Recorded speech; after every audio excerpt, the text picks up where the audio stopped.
I think the fact that I grew up with Disneyland trips in my youth, the whole idea of Dollywood seemed intriguing to me. Cold country take on Disneyland, and I guess Hollywood, and obviously with a heavy dose of country music influence. Not that the country music part meant much to me. I'm not against country music in particular, but also not what people would call a fan either. So it had always been a sort of curiosity for years, and finally I decided to do it. Now we stayed at the Dreamore Resort, which is basically the Dollywood Hotel. The hotel is a few miles from the theme park though, so they have a complimentary bus that drives guests between the park and the hotel throughout the day. That means you get dropped off by the park entrance and don't have to bother with parking, which could mean a fair hike to the park depending on how busy the place is. Now, we were clearly there on off peak time because the parking lot wasn't even close to being filled up, but the bus service is still a nice perk. Now, not far from the gate entrance, there is a scooter rental area. I don't recall seeing a lot of people using these things, but I have to say that it seemed like a pretty good idea, so that people with limited mobility issues could use them on a daily basis. It also made me wonder just how the age bracket skewed for Dollywood, because I remember at Disneyland, this would be a stroller rental area. And I don't know if Disneyland has scooters next to the strollers. Probably does. I haven't noticed, but if it doesn't, it should. The park is on kind of hilly land. It was quite green when we visited.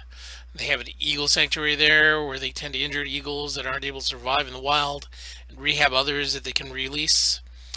The eagle's nest that they had on display was an impressive size, easily big enough for a person to lie in. I think maybe the size of a queen or king size bed. You could walk on it and two people would probably fit in it, but that would be a little snug.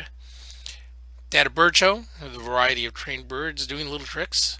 I'm pretty sure they were tamed. I'm not sure if there are domesticated flighted birds, maybe messenger pigeons. They did have an interesting set of reproduction buildings, or maybe they were the original buildings, but they certainly had been updated and cleaned up.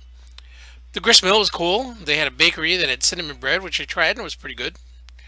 Then there was a church, which had that sort of Appalachian vibe to it, long and kind of thin, mainly wood instead of the stone or masonry that I usually see. Very country rustic, which was the vibe of the whole place, really. There were music shows too, country music, of course, which is upbeat and friendly, just not the sort of music I'm used to hearing. There are rides at Dollywood, of course, but they are fairly basic, not a lot of variations. It's a step above what you would expect at a carnival, but not really on par with Disneyland or Magic Mountain. They are sort of like knots, basically, maybe a little more sedate, but with the main roller coaster, water ride, little arcade, midway section, and of course the shows and a couple of restaurants. And then there was the train.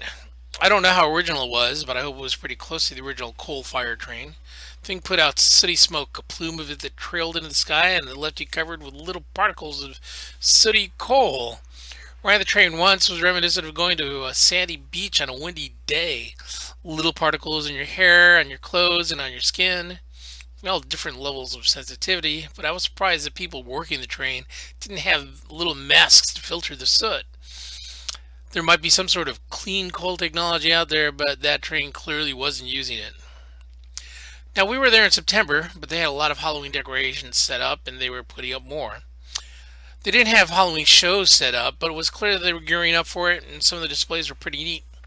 Curious about the Great Pumpkins nights. Finally, a word about the food. First off, as I mentioned earlier, the cinnamon roll was pretty good, so if you were into that, give it a try. Try the snack stand place, hot dogs, fries, that sort of thing. But I'd pass on that unless you're in a pinch. Went to the restaurant as well, and that was good. Special mention on their onion rings. I like onion rings myself, but some places don't do them all that well. The rings there were possibly the best onion rings I've ever had. Well, that's it for Dollywood. I'm glad I went. It's a big trip, but there's more to see in Tennessee, so it's definitely worth considering.